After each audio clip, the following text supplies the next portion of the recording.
The wind clawed at Jon Snow's face as if it meant to strip the skin from his bones. It howled along the top of the wall, carrying with it the faint creak of ice and the low groan of the old timbers beneath his boots. Far below, beyond the precipice, the haunted forest was a black sea broken only by the pale crowns of snow-laden trees. The world felt very far away from here, as if nothing south of this frozen precipice could possibly exist. Ghost moved silently beside him, a white shadow against the night.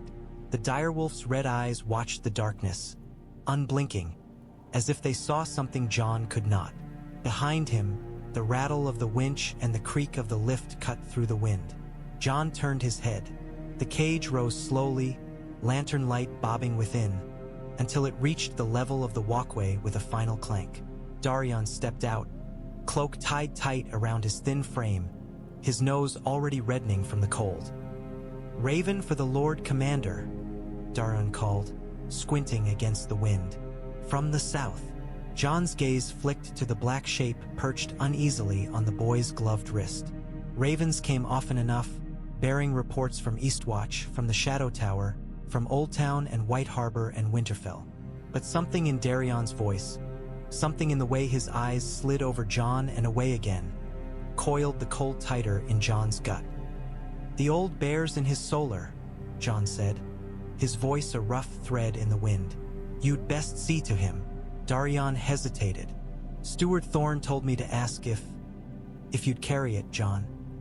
He said the Lord Commander wanted you nearby." Thorne's orders rarely included courtesy. Jon frowned, but his hand closed around the little parchment cylinder all the same when Darion held it out. The wax was broken already, the paper slightly crumpled. It had been read, and whatever it carried had already begun its quiet work below. Ghost sniffed at Jon's fingers as he took the message. The direwolf gave a low, uneasy huff. "Come," Jon said. "We'll see what news the South remembers us with." He walked toward the nearest stair, cloak snapping like a black banner. Snow stung his eyes, but he barely felt it. His mind was already half a world away, down in the green and gentle lands where the Starks had ruled for thousands of years, where a boy once chased his little brothers through the godswood and heard his father's voice like iron in the cool summer air. He had left that world behind.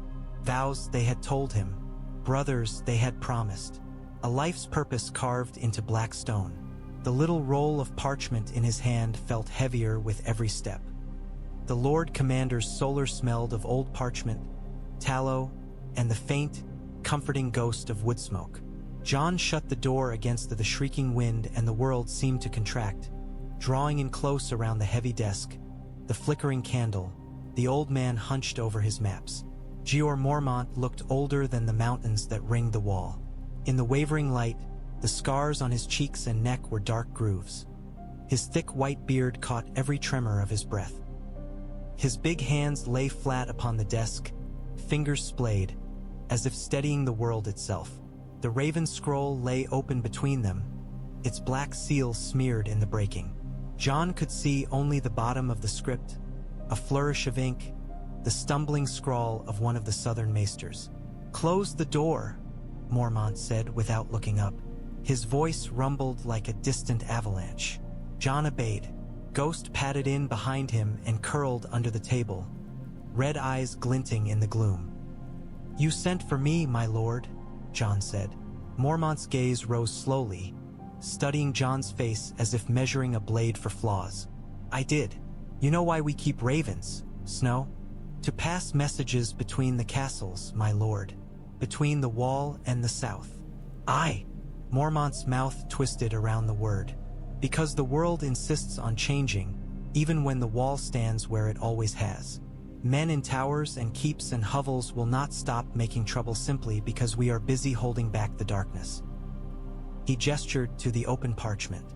"Read." Jon stepped closer, heart pounding slow and heavy. The letters swam for a moment before his eyes steadied, dragging them into focus. "By command of His Grace Joffrey of Houses Baratheon and Lannister, first of his name, the rest was a blur of high titles and courtly flourishes, meaningless ornament around the single brutal truth that slammed into Jon's chest as if it had been hurled. Eddard Stark, formerly Hand of the King, Lord of Winterfell and Warden of the North, is hereby attainted of treason and sentenced to death. The sentence was carried out in the great September of Baelor. The words bled together. Jon's throat closed. For a moment he thought he heard his father's voice in the crackle of the candle. Calm and grave as it had been the night he told Jon he might yet take the black. He felt the floor tilt beneath him. When? Jon's voice sounded wrong in his own ears. Thin. A boy's voice, not a man's. Some moons passed, Mormont said. Messages move slowly, and the realm grows less kind to such tidings being sent at all. Jon swallowed. His eyes traced the lines, as if they might change under his gaze, as if another letter might appear, a hidden script in his father's hand saying it was all some cruel jest. It did not change. The ink stayed black and final. Eddard Stark is dead. The candle guttered, and the little pool of light shivered across the tabletop. Ghost gave a soft, uncertain whine beneath the desk. I am sorry, Snow, Mormont said, and there was something almost gentle in the iron of his voice. Your father was an honorable man, too honorable for that pit of snakes in King's Landing. He was no traitor, Jon said, and the words tore from him raw. He would never. No, Mormont agreed. But kings see what they wish to see, and boys with golden crowns see least of all. Jon stared down at the parchment until the ink blurred. Inside his chest, something cracked. The chill of the wall seeped inward, into marrow and sinew, into the heart that had been shaped by his father's hand. He died alone, Jon whispered, and I am here. You are where you chose to be, Mormont said, where he would have wished you to be. The North will remember him. So will you. He pushed back from the desk with a weary sigh. Go, grieve with your brothers.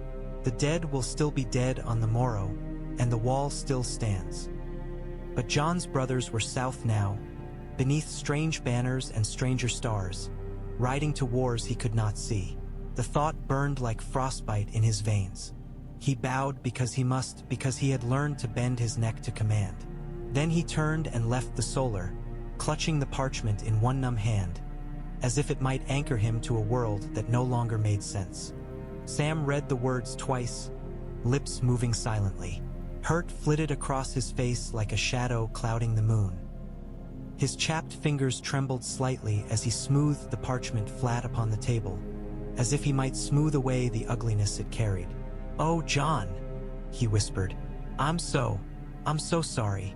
Jon sat rigid on the narrow bench, hands on his knees, staring past Sam at the blackened stone of the wall. The tiny chamber seemed suddenly too small, its ceiling lowering with every breath, closing in around his grief. It was Joffrey, Jon said, saying the name was like biting into poison. The letter bears his seal. Well, if it's Joffrey, Sam swallowed. He was only a boy when we saw him, but you saw him at Winterfell. He didn't seem like a fair king. He's no king. Jon heard his own voice and knew it for the truth.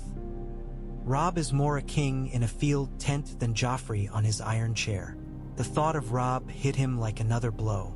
Robb, with his wolf's smile and boy's impatience, suddenly crowned in bronze and iron, banners streaming, riding to war with the river lords at his back.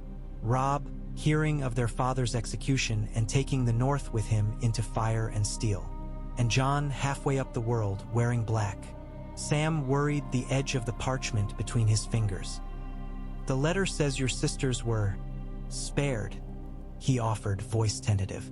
Lady Sansa is betrothed to the king still. And Lady Arya, she's gone, Jon said quickly. Missing, it says. He had clung to that one word as if it were a rope thrown to a drowning man. Missing was not dead. Missing meant she might be hidden somewhere, darting through the alleys like a skinny brown fox, as impossible to catch as ever. I know how it feels when your father, Sam began, then faltered, looking down. The candlelight gilded the dampness in his eyes. It's not the same, but I know a little, and if you need to talk, or... He trailed off, flushing.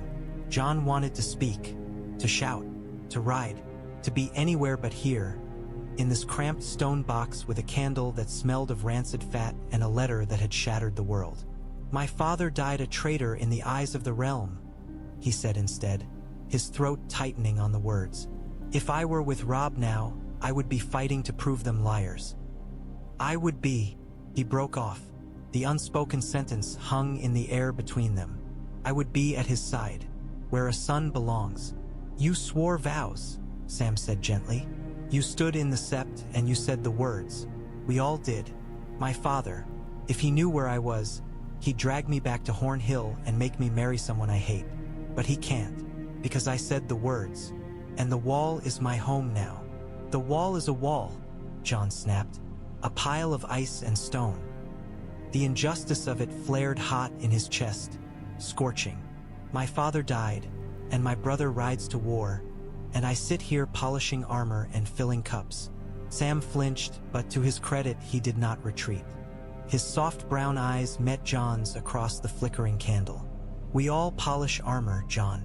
We all fill cups, and we hold the line while the rest of the realm tries to tear itself apart. That's what the Night's Watch is for." Jon's hands curled into fists on his knees. The vows rang in his memory, each word a shackle. "Night gathers, and now my watch begins." They had sounded noble once, spoken in the sept with his brothers beside him and his father's approving silence like a blessing.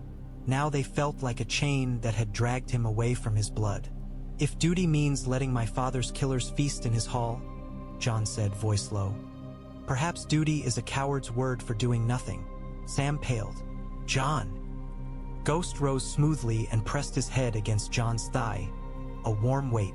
Jon's fingers sank automatically into the thick, white fur, grounding him. "I need air," Jon muttered, standing abruptly. The bench scraped against the stone. "This room stinks of tallow." "Jon, where are you going?" Sam pushed himself halfway to his feet. "Out," Jon said. "I won't ride south. Not tonight." The words tasted of ash. "But I need to breathe."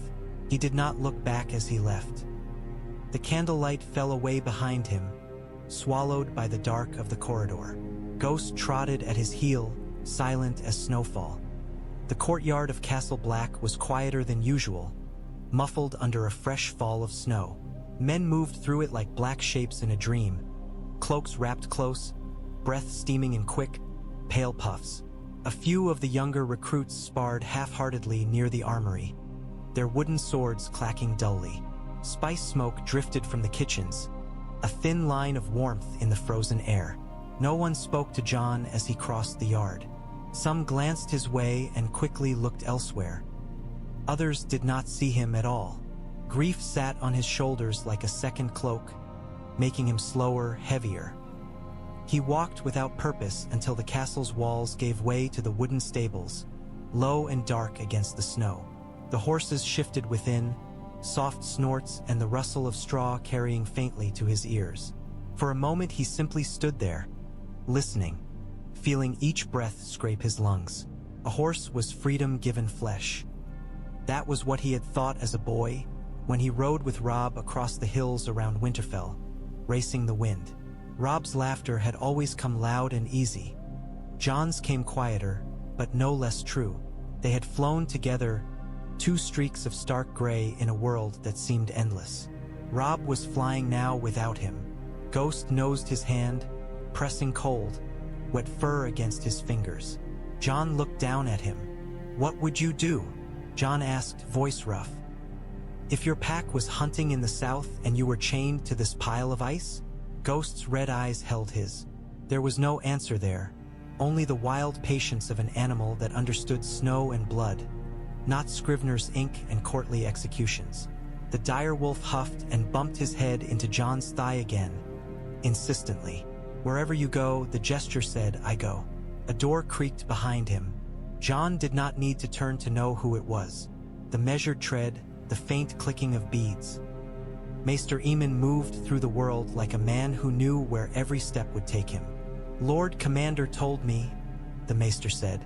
His blind eyes were turned slightly to the side, as if listening to some sound far away. "About your father." Jon's throat tightened. Everyone will know soon enough. Yes. Aemon's breath misted in the air. The man seemed carved of parchment and bone, as brittle and stubborn as old roots clinging to a cliff face. Word of such things travels far. Even here, at the end of the world. I don't want their pity, Jon said, or their whispers. Then do not listen to them, Aemon replied mildly. Grief is loud enough on its own. Jon looked at the old maester, at the milky eyes that saw nothing and somehow saw everything. You knew my father, he said, when he came to the wall with my brothers. You said he was a man who would do his duty whatever it cost him. I said he reminded me of someone I once knew, Aemon corrected gently. A man who paid dearly for his honor. Your father walked in the same shadow, yes. He chose what he believed was right, even when the world turned its knives on him for it. And where did it leave him? Jon demanded, anger flaring like a sudden gust. His head on a spike. The man who betrayed him fat and safe in his castle. His killer on a throne he doesn't deserve. His sons scattered. His daughters. His voice broke. What good was his honor then? Aemon was silent for a long time. Snowflakes settled on his bald head and fragile shoulders. He did not seem to feel them. Honor does not always keep a man alive, the old man said at last. Sometimes it kills him, but a man without honor is already dead, though his heart still beats. Jon laughed, a short, bitter sound. So I'm to console myself that my father died as a good man, instead of living as a coward? You are to console yourself with nothing, Aemon said sharply. There was steel in his voice. Grief is not a problem to be solved, Jon Snow. It is a burden to be carried. The question is what you do beneath its weight. Ghost's ears pricked. The silence between the three of them felt like a drawn bowstring. I want to ride south, Jon admitted. The words came out in a rush, as if they had been waiting too long. Robb is raising the north. They call him king in the north. He'll be marching on the Lannisters, on the men who put my father to death. I could help him. My sword, my wolf. I know how they fight in the south. I watched them. I could. You swore vows, Aemon murmured. The words fell like cold water. Jon shivered. I know what I said in the September. Do you? Aemon tilted his head. Do you truly? Or did you only know the sound of them? The maester's blind gaze turned toward the looming shape of the wall. I was a Targaryen once, he said softly. I had a place in the south, a name woven through the histories. I watched my house devour itself rather than bend. I watched nephews and cousins, brothers and sons, burn each other for crowns. When they asked me to choose, I chose the wall. He lifted a trembling hand. You think your choice is cruel because it costs you your father and your brother. I made mine knowing it would cost me the world I was born to. Broken things are what get sent to the wall, Jon Snow. Broken oaths, broken men, broken kingdoms. Aemon's hand fell. What you must decide is whether you will break with them. Jon's jaw clenched. If duty means letting my father's killers go unchallenged, I don't know if I can be that man.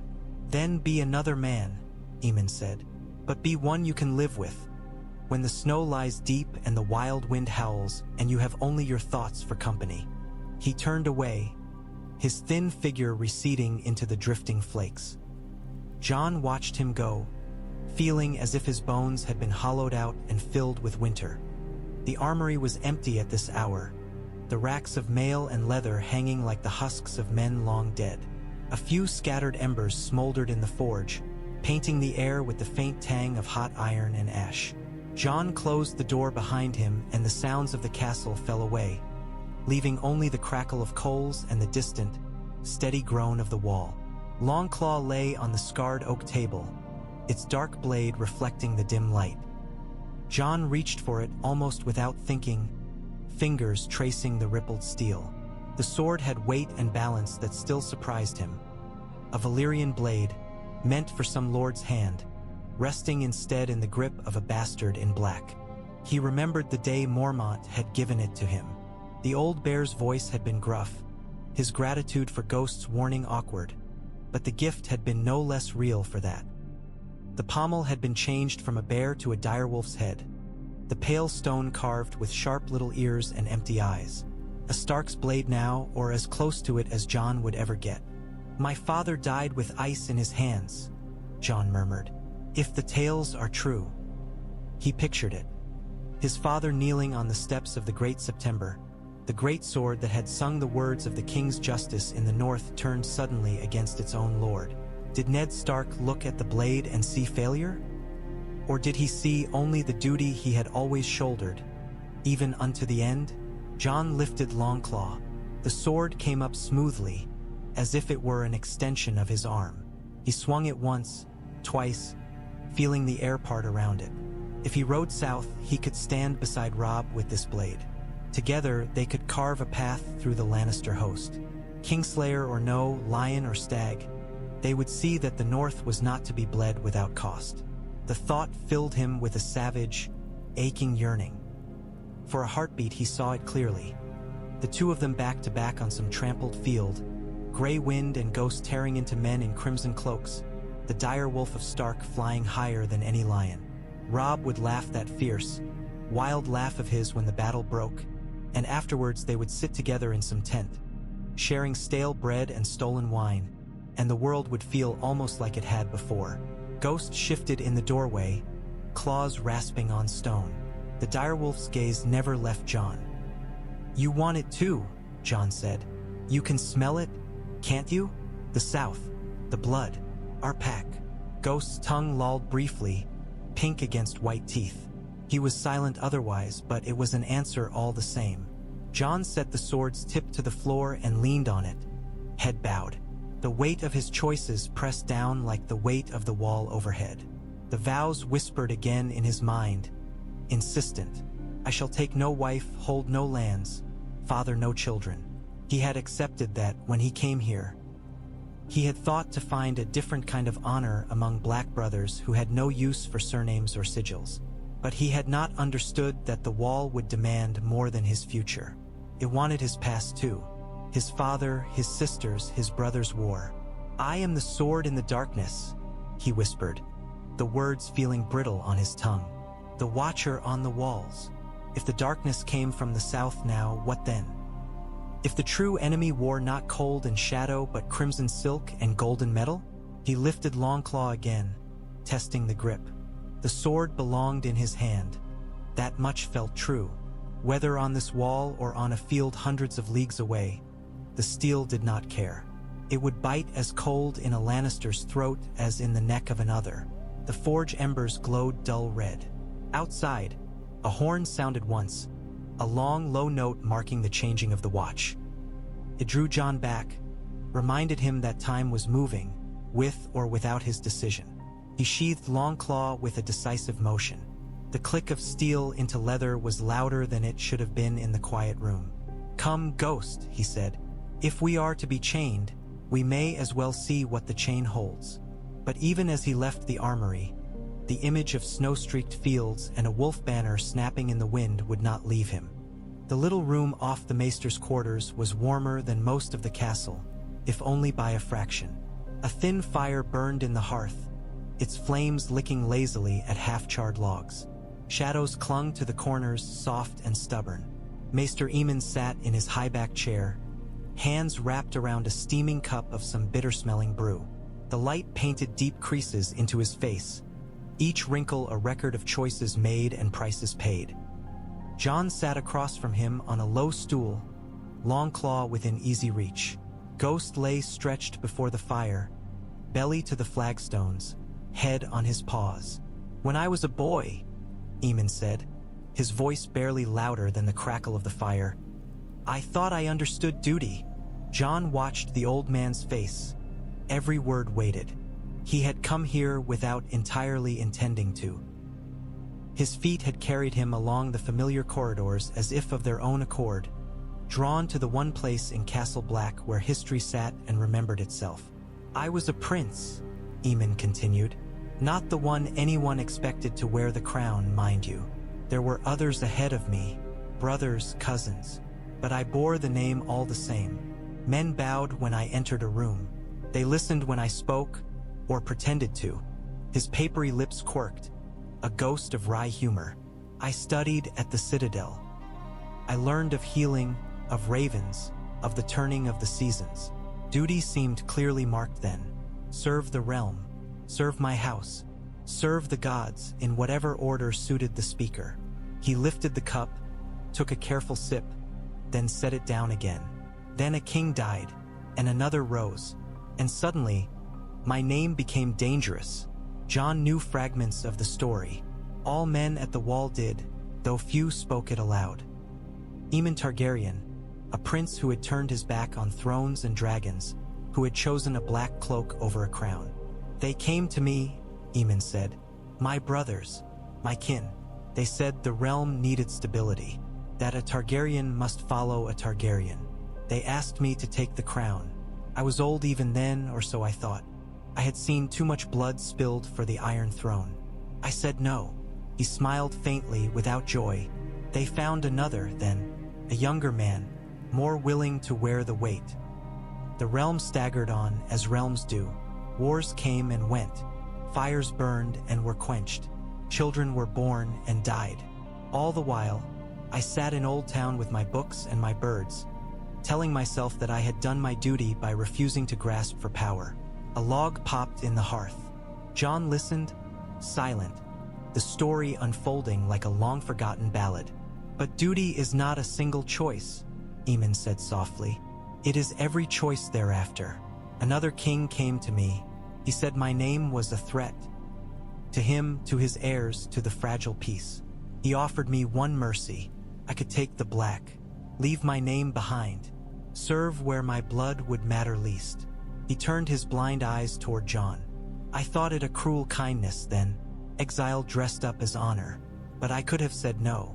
I could have returned to King's Landing, allowed myself to become the focal point of every discontented lord and disaffected knight. A banner for rebellion, whether I desired it or not. You chose the wall, Jon murmured. I chose to be forgotten, Aemon corrected. To stand where my presence would not tear the realm further. To serve in obscurity rather than rule in fire. It was not a noble sacrifice. It was only a choice. He folded his hands in his lap. Do you know what I am trying to tell you, Jon Snow? That you regret it? Jon asked quietly. Or that you don't? Aemon's laugh was a dry, brittle thing. Regret is a luxury for men with fewer years than mine. I have made peace with my path, but I remember what it was to stand at a crossroads, feeling as if whichever way I turned would betray someone I loved. Jon stared into the fire. If I stay, I betray my father, Robb. The North. If I go, I betray my vows. The Watch. You. The men who trusted me with their lives beyond the wall. Yes, Aemon said simply. That is the nature of choice. It always costs. How do I know which cost is bearable? Jon demanded. The frustration cracked through his composure. If I ride south and die beside Robb, what good will my vows have done? If I stay and he dies alone, what good will my honor be then? Words in a cold hall. Aemon was quiet for a time. When he spoke again, his voice was very gentle. Ask yourself which man you can live with when the snows are deep and the nights are long. The man who ran to his brother's side, or the man who held the wall no one else would hold. Either way, someone will call you traitor, to them or to yourself. Ghost's ears flicked. The fire hissed. I cannot choose for you, Aemon said. I can only remind you of this. The realm is very large, Jon Snow. There are more enemies than Lannisters, more wars than the one your brother fights. The dead do not care who sits a throne. They care only that the wall stands. Jon felt those words settle into him like stones dropped into a deep well. The ripples would last. How far, he did not yet know. Sleep would not come. It hovered just beyond Jon's reach, a pale shape in the dark that dissolved whenever he tried to grasp it. Around him, the other Black brothers snored and murmured in their dreams. Someone muttered unintelligibly and rolled over, straw ticking rustling. A draft slid under the door and crept across the floor like a cautious cat. The air smelled of sweat, wool, and cold stone. Jon lay on his back, staring at the black outline of the rafters overhead. Every time he closed his eyes, he saw King's Landing as he had glimpsed it from afar. A tangle of towers and walls, a gray city crouched beside a glittering river. He saw the Great Sept, its 7 towers clawing at the sky. He saw a scaffold raised before it, a block, a sword. He saw his father kneeling. He had not been there. He had not heard whatever words Eddard Stark chose at the end. He did not know whether the man knelt in defiance, in despair, in grim acceptance. The letter said nothing of that. It spoke only of treason and justice, the language of victors. In Jon's mind, his father's face remained as it had been the last day they had spoken alone, in the quiet of the God's Wood at Winterfell. The words came back to him, unbidden. When the time comes, you must choose. The man who passes the sentence should swing the sword. But Ned Stark had not swung that last sword. A boy king with a lion's sneer and a stag's antlers had taken that right as easily as he took the life that went with it. Beside the bed, Ghost raised his head. The direwolf's eyes glowed faintly in the moonlight, red as coals buried under ash. Jon turned his face toward him. "Do you dream?" he whispered. "Of forests and hunts and packs?" Ghost's ears flicked. He laid his head back down on his paws but did not look away. Jon closed his eyes again. This time he saw Robb, his half-brother. No, his brother, blood or not. Astride a gray stallion, armor gleaming, sword raised. Men shouted his name, King in the North. They followed his banner like a tide of steel. Somewhere beyond the press of bodies, Lannister lions roared on crimson cloth, and the clash of sword on shield rang like thunder. In the dream, Robb turned, and his eyes found Jon. There was accusation there, and hurt. "Where were you?" the dream Robb asked. "When they killed him, when we marched." Jon woke with a start, though he wasn't certain he had truly slept. His heart hammered against his ribs. The room was unchanged. The soft rise and fall of sleeping bodies, the faint rasp of breath, the whistling draft. Ghost came to him, silent and sure, and laid his muzzle on Jon's chest. The weight was a comfort and a rebuke all at once. "I don't know what to do," Jon confessed to the dark. "I can't be 2 men. One for the wall and one for the north." The wall offered him purpose, a place where his bastardy mattered less than the color of his cloak. But the north offered him his father's memory, his brother's war, the chance to hold a sword where it might cut closest to the throat of those who had hurt them. Somewhere beyond all of that, in a future so distant he could barely imagine it, there lurked the stories he had heard whispered, of white shadows in the dark, of dead things on the move, of enemies that made lions and stags seem like squabbling children. If those tales were true, what did one dead lord matter? One boy king's cruelty? What did one brother's war matter? If the real war had yet to begin. The questions chased each other in circles until dawn's first gray hint seeped into the room. When the horn sounded to rouse the morning watch, Jon felt as if he had been marching all night in his mind. He rose with the others, dressed in the habitual motions of a man whose body knew the routine even when his thoughts were far away. Ghost followed, a pale shadow among black cloaks. The sky was a washed-out gray, the color of old wool. Dawn seeped slowly over the horizon, reluctant to reveal the world. The great wooden gate of Castle Black stood open, its iron-bound timbers looming on either side like the jaws of some immense beast. Beyond lay the empty, snow-swept land between the wall and the woods. The haunted forest rose in the distance, a jagged line of dark teeth against the sky. It seemed to watch the castle as much as the men atop it watched the trees. Jon stood just inside the gate, Longclaw at his hip, gloved hand resting lightly on the pommel. His breath plumed before him, misting in the cold air. Ghost sat at his heel, fur bristling slightly, eyes narrowed on the tree line. A string of horses stamped and snorted nearby, breath steaming from their nostrils. The men of the ranging milled around them, checking straps, adjusting saddles, tightening cloaks. The great ranging would ride soon, Lord Commander Mormont at its head, into the wilderness beyond the wall to seek answers. Answers to why the Wildlings were moving south in greater numbers. Answers to stories of dead men who did not stay dead. Ordinarily, Jon's blood would have thrummed with anticipation at the thought of riding out. Even now, something in him answered the call of open land and uncertain dangers. But another road unrolled in his mind's eye, heading not north into the wild but south, past the wall, through the long empty leagues of the Gift, down to Winterfell and beyond. A road that led to Robb. Snow, Dolorous Ed called as he passed, adjusting his hood. You look like a man waiting for the end of the world, not the start of a ride. Feels much the same, Jon answered, surprising himself. Ed snorted something suitably gloomy and moved on. Others glanced Jon's way with nods, claps on the shoulder, a quick jape about keeping his wolf from spooking the horses. They saw only another brother of the Watch, dutiful and ready. They did not see the battle waging inside him, the tug of two loyalties that threatened to tear him in half. Sam waddled up, cheeks already red from the cold, arms full of scrolls and inkpots. Maester Aemon asked me to make sure the Ravenry is ready, he puffed. Messages from the ranging and such. His eyes flicked to Jon's face, and he lowered his voice. You're going with them, then? North. That's the plan, Jon said. Plans change, Sam ventured. Sometimes. Jon looked at him sharply. Sam flushed. I mean only that circumstances change. You think I should ride south, Jon said, hearing it in the tremor of Sam's voice. I think, Sam said carefully, that I am too much a coward to judge you for wanting to be with your family.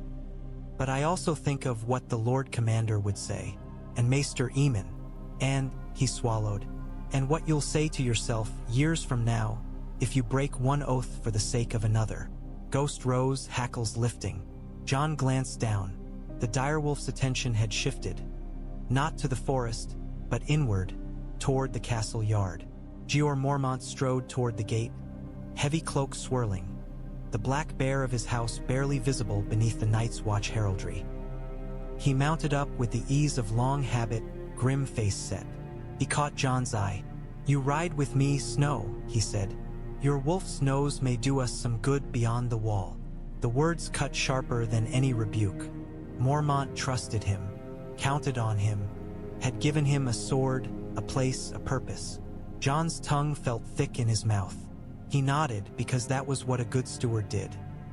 Because the part of him that had come here willingly, seeking something other than the half-life of a bastard at Winterfell, still recognized duty when it called. But as he moved toward his horse, Ghost shifted, stepping in front of him, blocking his way for an instant. The direwolf's eyes burned into his. In them Jon saw the reflection of himself, torn between pack and post, between the snow and the south. The horn sounded once, twice, readying calls. Men swung into their saddles. The ranging was moments from departure. Jon's hand tightened on Longclaw's hilt until his knuckles ached. The horse shifted beneath him, restless, sensing its rider's unease. Jon patted its neck absently, eyes fixed on the whitened road stretching away from the gate. South lay there, south to Molestown, to the Gift, to white-frosted hills that would slowly give way to green fields and, eventually, to Winterfell's gray walls. Beyond that, farther than sight and sense, to where river and road converged in broader wars. Mormont barked orders, voice carrying over the clatter of harness and the snort of horses. The column began to move, slow at first, then picking up the inexorable rhythm of a march. Snowflakes drifted down, soft and insistent, settling in hair and on cloaks. Jon nudged his horse forward with the rest, out through the gate. The world narrowed to the line of men ahead of him, the creak of leather, the crunch of hooves in snow. Ghost loped beside his stirrup, white fur spattered with falling flakes. Every step north felt like a step away from his father's shade, from Robb's banner, from the raw wound in his chest. Sam stood atop the wall, a small, hunched shape peering over the edge. Jon did not look up. If he did, he feared he would turn his horse around then and there, ride back through the gate and never stop. The column moved another dozen yards, 2 dozen. Then Jon pulled on the reins. The horse snorted, tossing its head as it came to an abrupt halt. The man behind him cursed, swerving to avoid collision. Mormont's voice cut through the air. "Snow!" the old bear roared. "What in the 7 hells are you doing?" Jon sat very still. The wind pressed at his back, urging him forward, northward. The open land before him whispered of another path. His heart hammered. He felt suspended, balanced on the edge of something that, once crossed, could never be undone. He thought of Ned Stark kneeling before a baying crowd, of Robb Stark riding into battle with half-grown boys at his side because that was all he had, of Sansa in a castle of enemies, Arya lost somewhere in a city that ate small things without noticing, of Bran and Rickon left behind in a half-empty hall. He thought of the words he had spoken in the September, the cold water of the oaths on his tongue, the feel of the old gods watching unseen. He thought of Maester Aemon's blind eyes, of Mormont's heavy hand on his shoulder, of men on the wall who would die if the threats from beyond became more than half-whispered tales. The world inside him split, fault lines cracking wide. There was no choice that would not leave pieces behind. "Snow!" Mormont bellowed again. "Ride!" Jon turned in the saddle. The old bear glared at him from atop his own horse, eyes hard beneath his brows. "Where do your loyalties lie?" Mormont demanded. "With your brothers?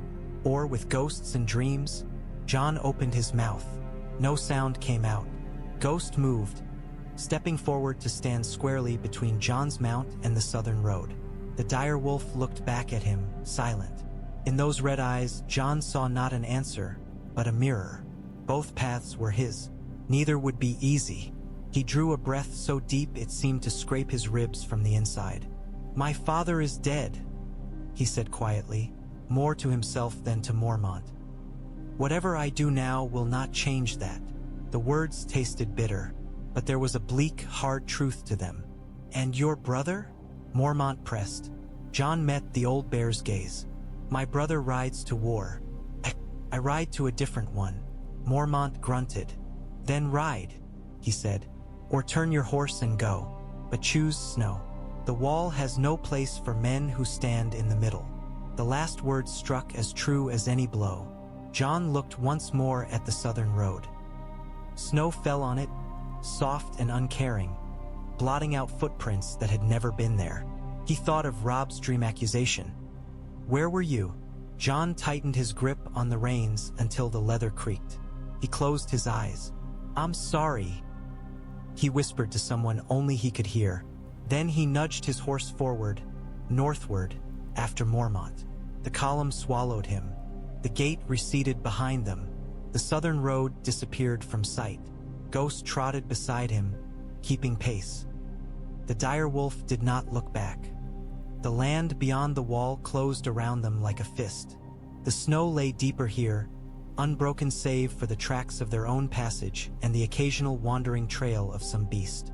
The trees of the haunted forest loomed nearer with every mile, dark sentinels wreathed in frost. Jon's breath came steady now, the first wild surge of choice spent. In its wake, a colder calm had settled in him, as if the wall's chill had finally seeped all the way to his heart. He had chosen. It did not feel like victory, felt like loss either way. The ranging moved in a long, ragged line. Men chatted in low voices, cursed the cold, muttered dark jests. The sound of hooves and creaking leather formed a rough, constant rhythm. Above them, a handful of crows circled, black against the washed-out sky. Ghost ranged ahead, a pale streak weaving through the drifts. Every now and then he would stop, sniffing, ears pricked, before loping on. Jon watched him, drawing comfort from the direwolf's sureness. Ghost knew no oaths but the ones in his blood. He went where the hunt took him, where his pack needed him. Perhaps Jon thought that was all he could do as well. Go where the greatest danger lay, where his sword and his wolf could carve some small space of safety in a world tilting toward darkness. The thought did not erase the ache when he pictured Robb. It never would, but it set that ache alongside another image. of dead men with blue eyes walking through snow, of ancient things stirring in the cold. If those stories were true, then someone must be here to meet them. Someone of Stark blood, perhaps. Someone who knew what it meant to stand between the living and the dead. He reached down and laid his hand briefly on Ghost's back as the direwolf darted close to his stirrup. The fur was thick and cold damp under his glove. Ghost flicked an ear, acknowledging him, then moved on. "You'll have to forgive me," Jon murmured under his breath, to Robb, to his father, to the old gods watching from their hidden groves. "When I can, I'll help you, if I can." The wind tore the words away. Perhaps that was for the best. Oaths spent too freely meant little. He had enough of them weighing on him already. Ahead, the trees opened into a small clearing. Mormont raised his hand and the column slowed. "We camp here," the Lord Commander called. "Scouts out, fires low. I want watches doubled tonight." Men moved to obey, dismounting, leading horses toward the shelter of the trees. Tents began to go up, dark shapes against the snow. Jon swung down from his saddle, legs stiff. As he landed, a raven croaked overhead, flapping from one branch to another. Its wings were ragged, its feathers dull. It reminded him of the one that had brought his father's death. He lifted his head and stared north, into the heart of the frozen wilderness. Somewhere out there lay answers, to the Wildlings' movements, to the tales of walkers and wights, to what purpose his choice might yet serve. The land was quiet, but not empty. He could feel it watching them. "I am the sword in the darkness," Jon said softly, the words rising unbidden. This time they felt different in his mouth, less like chains, more like a promise, to whom he could not yet say. Night gathered early in the far north. As the light began to fade, Jon moved through the half-built camp, helping where he could, sharing in the work. The motions steadied him. He had not turned his horse south. He had not ridden to Robb. Whatever came of that, he would bear it. For now, his path ran into the snow, into the waiting silence of the wild. Behind him, far to the south, banners of direwolves and lions already marched toward their own bloody destiny. Jon could not see them, but somewhere, deep in his bones, he felt the faint echo of a howl. Winter was not done with any of them yet.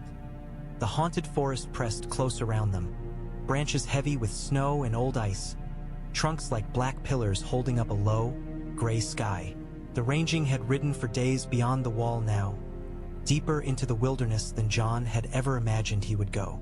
The sense of distance from the world of men grew with every mile.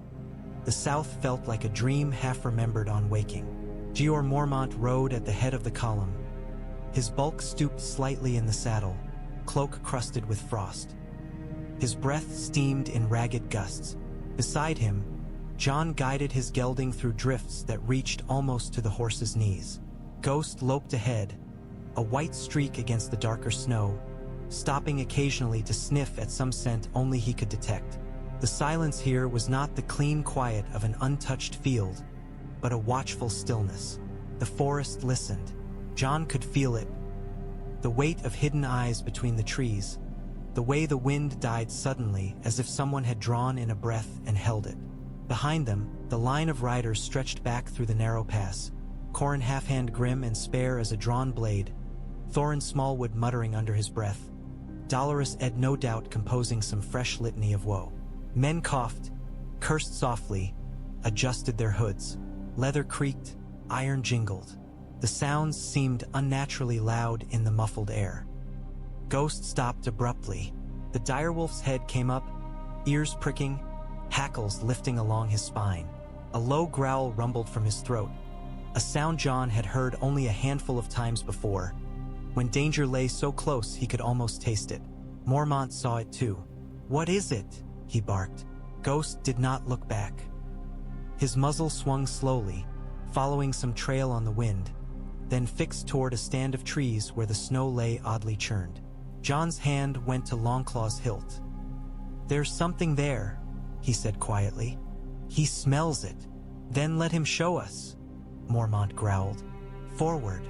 They followed Ghost off the faint path they'd been keeping to, deeper between the trunks. Snow muffled the horses' hoofbeats, swallowing the sound. The air felt colder here, if that were possible, as if they had stepped across some invisible boundary. The smell hit Jon first. A faint, sweet rot beneath the sharp tang of snow and pine. It clung to the back of his throat. Ghost halted at the edge of a small clearing. His teeth were bared now, the fur along his back standing straight up. At the center of the clearing lay what was left of a camp. Blackened fire pits ringed by stones, now cold and filled with snow. A half-collapsed tent, its canvas ripped and stiff with frost. A pot overturned, its contents frozen in a grotesque spill. And bodies, they were scattered haphazardly, as if thrown there by a careless hand. Men in furs, some with bits of mismatched mail, others rag-wrapped. Wildlings, by the look of them. Their faces were twisted in expressions that had frozen with them. Mouths open in silent screams, eyes wide and glazed with frost. What in the seven hells? Thorin breathed, reining in hard. Jon swallowed. It was not the bodies themselves that struck him. He had seen dead men before, but the way the snow around them lay. No tracks, no blood, no sign of a struggle, as if they had simply stopped. Mormont dismounted with a grunt, boots crunching in the snow. "Check them," he ordered. "Careful." Jon swung down and moved toward the nearest corpse, Longclaw loose in his hand. Ghost paced at his side, low growls rumbling. The wildling was a big man, beard turned white with frost, eyes rimmed in blue. His skin had a waxy sheen. Jon crouched and reached out with a gloved hand to touch the man's arm. The flesh was hard as stone beneath the fur. "Frozen," Jon murmured, "through and through." "In their sleep," Ed muttered behind him. "Lucky bastards." "No," Jon said, though he could not have said why. Something in the set of the limbs, the contorted fingers. It didn't look like sleep. It looked like they had died all at once, in the same instant, as if some invisible hand had clutched all their hearts and squeezed. He straightened and looked around. There were no tracks leading to the camp, no tracks leaving it. "Lord Commander," Qhorin Halfhand called softly from the far side of the clearing. "You had best see this." Mormont trudged across, Jon at his heels. Ghost ranged ahead, a pale shadow among the bodies. At the edge of the clearing, half buried in snow, something jutted from the ground. It was an arm, or what had been an arm. The flesh was blackened and cracked, the fingers twisted into claws. The skin had split along the forearm, revealing something beneath. Pale, hard, faintly luminescent, like blue ice shot through with dark veins. Mormont swore under his breath. "That's not rot," Qhorin said, voice flat. "I've seen men die of cold, of hunger, of knives. This is none of those." The wind stirred, lifting a few stray flakes. For an instant, the forest seemed to lean in. Mormont's jaw tightened. "We've seen enough," he said. "Mount up. Snow, with me. We ride back to the wall." Jon blinked. "Back, my lord? We've only just..." "And what would you have me do?" Mormont snapped. "March deeper into this god's cursed forest with half my best men to find more camps like this? We know what we need to know. Something out here kills men in ways that make no sense. Something that leaves no tracks." He looked south, though the direction was hidden by trees. The wall must be warned. The realm must be warned. Jon felt the import of the words settle on him like another layer of snow. "We send a raven," he said, "to Castle Black. To Old Town. To..." "Ravens carry words," Mormont cut in. "I need a man who has seen this with his own eyes. A man who can make others believe." The old bear's gaze fixed on Jon, sharp and heavy. "You'll ride back, Snow." They rode south as the light faded, leaving the rest of the ranging behind with a clatter of hooves and curt farewells. Jon, Thorin Smallwood, and a rangy ranger named Kedge Wit-Eye made a small, dark knot against the vast whiteness, horses laboring through the drifts. Ghost loped ahead, checking the way. By nightfall, the sky had closed in entirely, thick with low clouds that glowed faintly from trapped starlight. They found a shallow depression among the trees and made camp there, more from necessity than any sense of safety. The fire they coaxed from damp wood was small, its heat grudging. The horses stood with heads low, steam rising from their backs. Snow drifted lazily down, hissing whenever it landed in the flames. Thorin sat with his back to a tree, hands extended toward the fire. His face, usually so full of contempt or amusement, was drawn tight. "I don't like leaving the old bear," he grumbled. "Not with things like that in the woods." "He chose who to send," Kedge said around a mouthful of hard bread. His one good eye reflected the firelight. The other was a pale, milky scar. "He wants the boy because of his name, you ask me." "Not just his name," Thorin muttered. His gaze flicked to Jon. "You saw that arm, Snow. Those men. You'll make a better tale of it than I would. The lords will listen." Jon sat a little apart, ghost pressed against his side, the direwolf's warmth seeping through the layers of leather and wool. He stared into the fire, seeing not the orange tongues of flame but the frozen wildling camp, the blue-rimmed eyes, the blackened flesh. "I'll tell the truth," he said quietly. "Not a tale." Kedge snorted softly. "Truth is a tale men like to think they tell," he said. "They'll dress it up or strip it bare depending on who's listening." "Enough," Thorin said. "We're all tired. We ride at first light. Best get what sleep we can before some dead thing comes lurching out of the trees." The attempt at humor fell flat. They took watches by habit more than hope. Kedge took the first, sitting with his back to a trunk, bow across his knees. Thorin curled under his cloak, already half asleep, muttering. Jon lay on his side, cloak drawn close, Ghost's body curved along his back.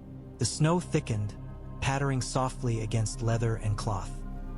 The fire dwindled to embers, a smear of sullen red in the dark. Sleep came fitfully when it came at all. Jon's dreams were a churn of images. The wall looming impossibly tall, his father's head falling beneath a sword he could not see. A frozen arm cracked open to show something that glowed faintly blue within. He woke to Ghost's growl. The dire wolf was on his feet, body rigid, teeth bared at the darkness beyond the dying fire. His eyes burned, twin coals in the gloom. Jon's hand went to Longclaw. He rolled silently to his knees, heart pounding. Beside him, Thorin jerked awake, one hand already fumbling for his axe. Kedge was upright, bow drawn, arrow knocked, eye scanning the trees. "Where?" Kedge hissed. Ghost's growl deepened. The hair along Jon's arms prickled beneath his furs. He squinted into the darkness. At first he saw nothing. Then something moved between the trees. A faint, jerky shadow, there and gone. "Show yourself." Thorin snarled, rising, axe in hand. The shadow stepped forward. It was a man, or had been. He wore the remnants of wildling furs, stiff with frost. His face was pale, stretched too tight over the bones, eyes milky white in the starlight. His movements were wrong, as if each limb remembered how to be a body at a different time. Snow fell on him and did not melt. Jon's breath caught. The thing turned its head toward them with a slow, creaking motion. His mouth sagged open. No breath misted the air. "7 hells," Kedge whispered. The corpse moved toward them, feet dragging through the snow. Ghost lunged with a snarl, white fur a blur. He hit the thing full on, teeth sinking into its arm. For a heartbeat, it seemed over. Then the dead man's free hand clamped around Ghost's neck. The direwolf yelped, a high, strangled sound. Jon's body moved faster than his thoughts. He surged to his feet, Longclaw singing from its sheath. The Valyrian steel felt alive in his hands. "Ghost!" he shouted. He charged. The dead man turned toward him, jaws working. His grip on Ghost's throat tightened. Jon could see the skin where its fingers pressed, already darkening. He swung. Longclaw's dark blade bit into the corpse's shoulder and cleaved down through its chest. The flesh parted with little resistance, cracking like frozen timber. The thing toppled backward, dragging Ghost with it. Ghost tore free, scrambling away, coughing. Jon stepped between him and the fallen corpse, sword raised, breath coming fast. For a moment, nothing moved. Then the corpse's severed arm twitched. The fingers clawed at the snow, scrabbling feebly, as if seeking purchase. The torso shuddered, spasming. "Get fire!" Jon gasped. "Burn it!" Thorin was already there, grabbing a brand from the dwindling coals with his bare hand and hissing with pain as it scorched his palm. He thrust it toward the corpse. The furs caught slowly, then faster, flames licking along the dead flesh. The air filled with a sickly, sweet stench that made Jon's gorge rise. The severed arm writhed a moment longer, then fell still as the fire touched it. They watched until the last twitch ceased, until only blackened bone and ash remained. Ghost shook himself violently, then pressed against Jon's leg. The direwolf's throat was bruised but unbroken. His eyes blazed. Kedge made a sign against evil. "We ride at first light," he said hoarsely. The old bear was right. The wall needs warning. More than that, the whole bloody realm does. Jon nodded dumbly, staring at the smoldering remains. If there had been any doubt in him before, it was gone now. Whatever this was, it would not stop at the forest. It would not stop at the wall if given the sea. Ants and men in the south were killing each other over crowns and marriages. The wall rose out of the northern wastes like a memory of the world's beginning. Even after months atop it, Jon felt its presence differently when he returned from beyond. An ancient, brooding weight that seemed to breathe cold. They reached Castle Black on blown, exhausted horses 2 days after the encounter in the woods. Men on the gatehouse called down in surprise. The ranging was not expected back so soon, and certainly not in fragments. But the ravens were loosed the moment Jeor Mormont heard they had returned, and Jon was hauled almost at once to the Lord Commander's solar, still half frozen and stiff from the ride. The room felt smaller than he remembered. The maps on the wall, the scattered scrolls, the ever-present clutter of a life lived for too long in one place, all seemed dwarfed by the news Jon carried. He told it simply: the dead camp, the frozen wildlings, the arm, the Wight in the night, and the way it moved, the way it kept moving until fire took it. His words crowded the air, each one seeming to twist the room tighter. Mormont listened in rigid silence, hands braced on the table. His knuckles were white. Maester Aemon sat nearby, a folded cloak across his lap, his blind eyes turned toward Jon's voice. The old man's face did not move, but Jon saw his fingers tighten on the wool. "So," Mormont said when Jon fell silent, "we have tales. And we have a corpse that would not stay corpsed." "It was no tale, my lord," Jon said. "It took Ghost by the throat. It did not bleed. When I cut it, its flesh cracked like ice. And the men in the camp, no sign of how they died. No tracks in or out." "What you describe," Aemon murmured, "matches reports from the Shadow Tower, and from the men who found the Ranger author. In life, the cold enforces its own logic. In death, it should not change its mind." His blind eyes seemed to fix on a point beyond Jon. "Unless something else is at work." Mormont's beard bristled. "Others," he growled, "or something like them. Old wives' tales walking in the snow." "The dead are walking," Jon said, "whatever name we give them. And beyond that camp, the wildlings are moving south in numbers we've never seen. They're not just raiding, they're fleeing." "Fleeing what?" Mormont said. "Is what I mean to find out. But if we ride blind, we ride to die. The wall must be warned. The south must be warned." He paced to the narrow window and stared out at the glimmer of ice. His shoulders looked heavier than Jon had ever seen them. "We've sent ravens before," the old bear said. "To Winterfell, to Old Town, to King's Landing. What comes of it? Platitudes, promises, men too busy cutting each other's throats to care about the cold on their necks." Jon thought of the letter that had carried his father's death, of the parchment that had turned the man who had taught him honor into a traitor in the eyes of the realm. He tasted bile. "What would you have them do?" he asked. "Send men? Steal? I would have them know, Mormont said. Truly no. Not as a story told by some old man in black, easily dismissed. As something seen, touched. He turned from the window. His gaze found Jon again. Aemon spoke to me while you were gone, the old bear said. About necessity. About the north. Aemon folded his hands. Your brother has been crowned, the Maester said. King in the north. Word reached us with the last ravens before you rode. He fights the Lannisters in the Riverlands. He wins, they say, more often than he loses. Jon's chest clenched. He had known Robb march to war, but the idea of him crowned, it was strange, seeing his half-brother wearing their ancestors' ancient title in his mind's eye. Robb with a circlet of bronze and iron around his brow, sword in hand, the men of the north calling his name. He fights for your father's memory, Aemon said softly. And for his people, for his sisters, too, if the rumors are true. Jon tried to picture Sansa in King's Landing, Arya gone missing in that snake pit of a city, the image twisted like a knife. Your brother must know what stirs beyond the wall, Mormont said. If he wins his war, he may sit secure behind a southern border while the dead come through his northern one. If he loses, the Lannisters will. Either way, someone will need to care about more than just who wears which crown. Send a raven, Jon said reflexively. Mormont's lips curled. I've sent ravens to Stark men before. Good men, proud men. They bite their quills, nod solemnly, and return to their squabbles and skirmishes. Or they die before they can do anything at all. He leaned on the table, knuckles creaking. Your brother is not some distant lord in a castle, Snow. He is a young king, riding at the head of his host. Ravens fly to castles, not to moving armies.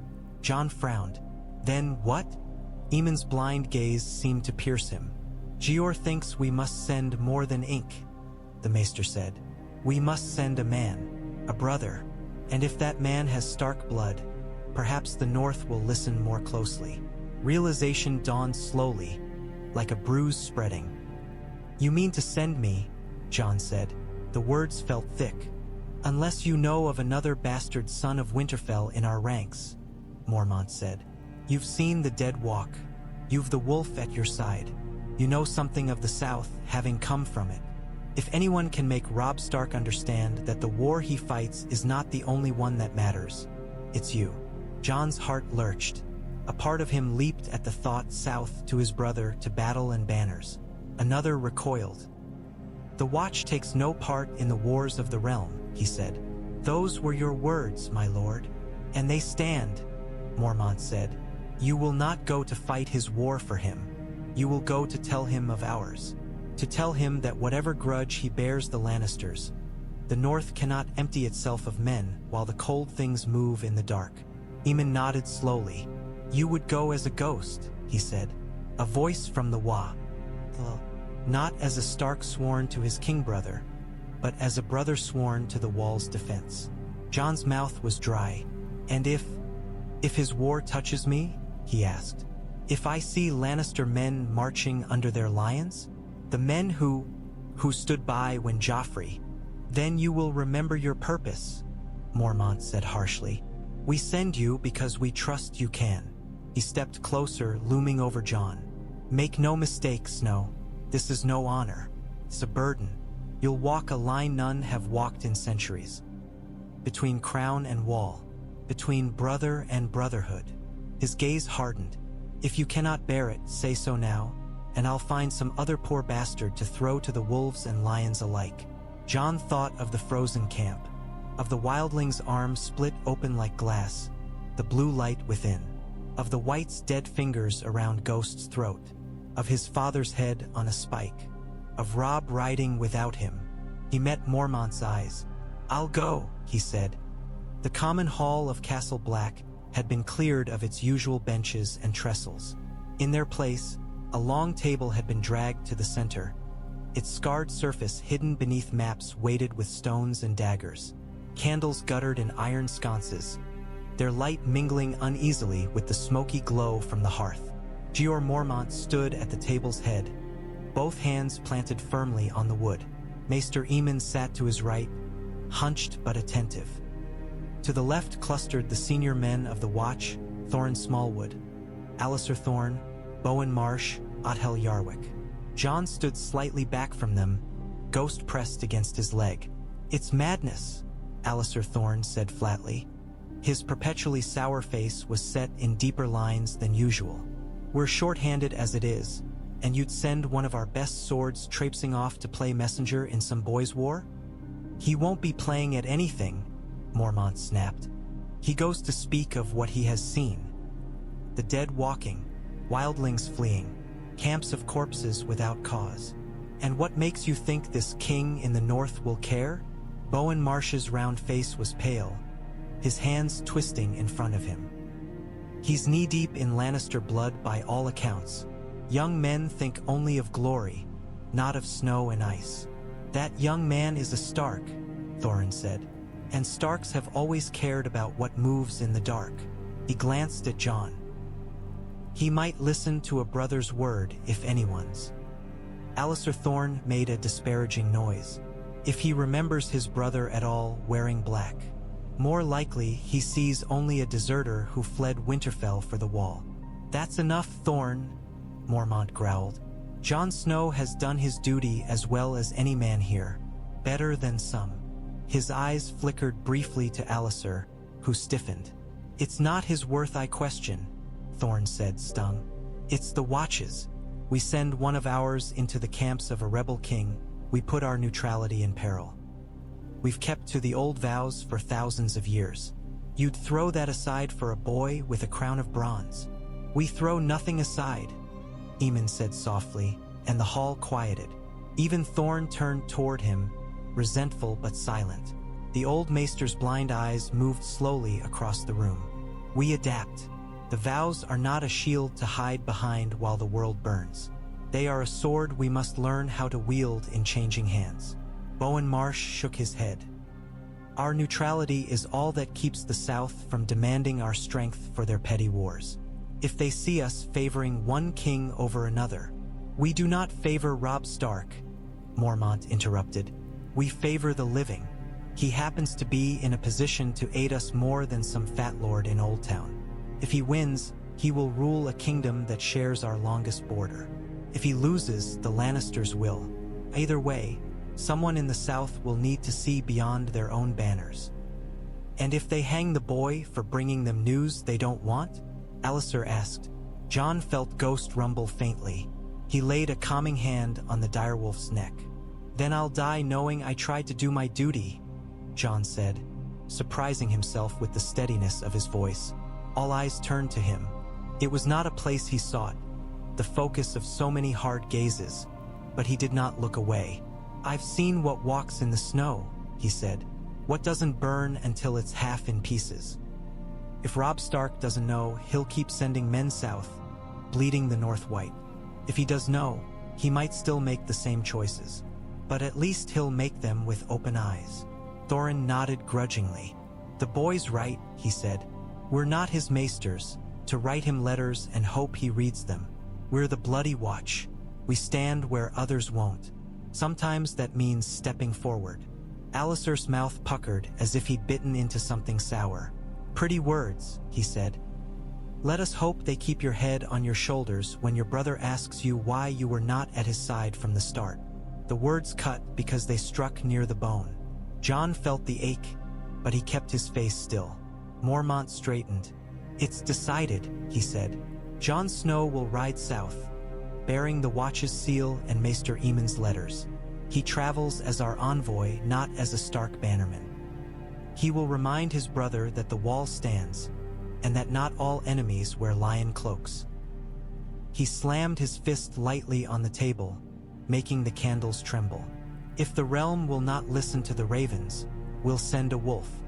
The ravenry was loud with the rustle of wings and the occasional harsh croak.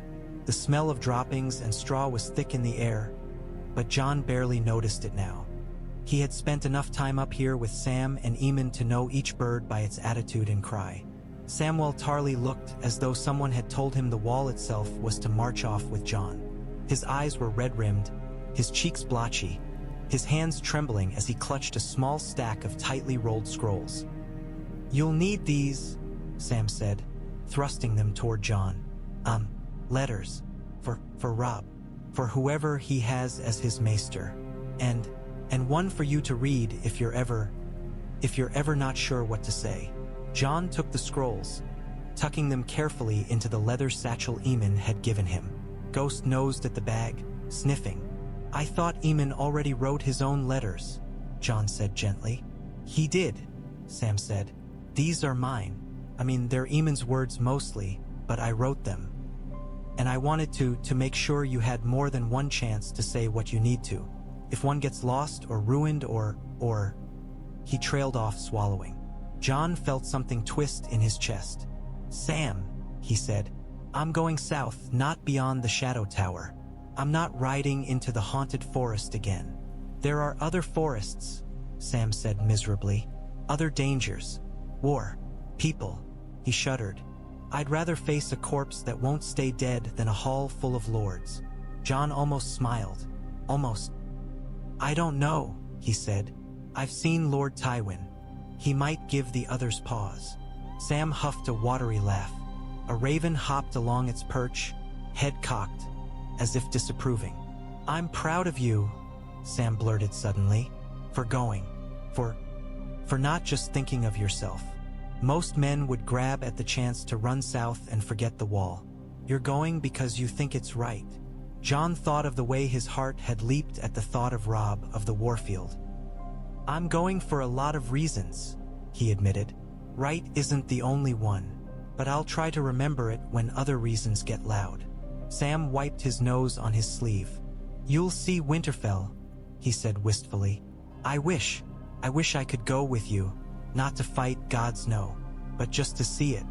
The way you talked about the godswood and the hot springs and the banners." His eyes went unfocused, seeing something only he could. "If I can go back, I will," Jon said. "And I'll tell you everything. Every stone." He reached out and gripped Sam's shoulder. "I'll bring something too. A leaf from the heart tree, a bit of stone from the tower. Something." Sam sniffed. "You say that like you're certain you'll come back." Jon hesitated. "I'm certain I'll try," he said. "Beyond that, I've stopped being certain about much." A flutter of wings announced another arrival. Maester Aemon shuffled in, guided by a stooped youth. He held a small bundle in his hands. "Jon," he said, "it is time." Sam stepped back, scrubbing at his face. Aemon extended the bundle. Wrapped in faded cloth lay a ring of black iron, set with a single cloudy stone. "This was mine once," Aemon said, "when I still had brothers who remembered my name for more than the sound of it. It is nothing much, iron and a bit of stone, but it reminds me that I chose my path. I was not pushed onto it." He held it out until Jon, after a heartbeat's hesitation, took it. "I cannot give you a crown," Aemon said. "Nor would you want one if you are wise. But I can give you this, a reminder that even when kings and lords pull at you from every side, you have a choice. Always, even here." He tapped his own chest with a bony finger. Jon slid the ring onto a cord and looped it around his neck, where it lay cool against his skin. "I'll remember," he said. Aemon's hand found his arm and squeezed, surprisingly strong. "You'll be tempted," the Maester said, "by blood, by vengeance, by the chance to be something other than what this black cloak has made you. When that happens, remember the dead man's fingers on your wolf's throat." Jon shivered, though the room was not cold. "Go now," Aemon said, "before I decide I am too selfish to let you."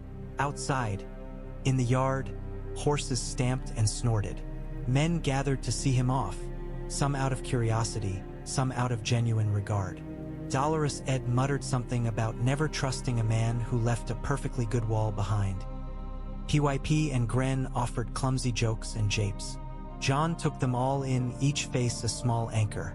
He swung into his saddle with Ghost leaping lightly up behind him, the direwolf perching with casual balance.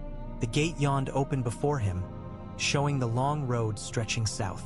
For the second time in his life, Jon Snow rode away from the wall. This time, he did not ride alone into winter. He rode carrying it with him. The King's Road cut through the north like an old scar, packed earth frozen hard beneath a thin crust of snow. Jon rode at an easy pace, mindful of his horse's strength. The journey would be long, and speed could kill as surely as foes. The land around him was both familiar and strange. Hills and copses of trees he knew from boyhood hunts loomed in the distance, altered by the bare branches and the veil of Wight. Smoke rose from isolated farmsteads, thin and gray. The air smelled of cold earth, wood smoke, and the faint, metallic tang of distant war. He passed small folk sometimes, a farmer driving a cart half filled with turnips, a woman leading 2 shivering children, a wheelwright trundling south with his tools strapped to his back.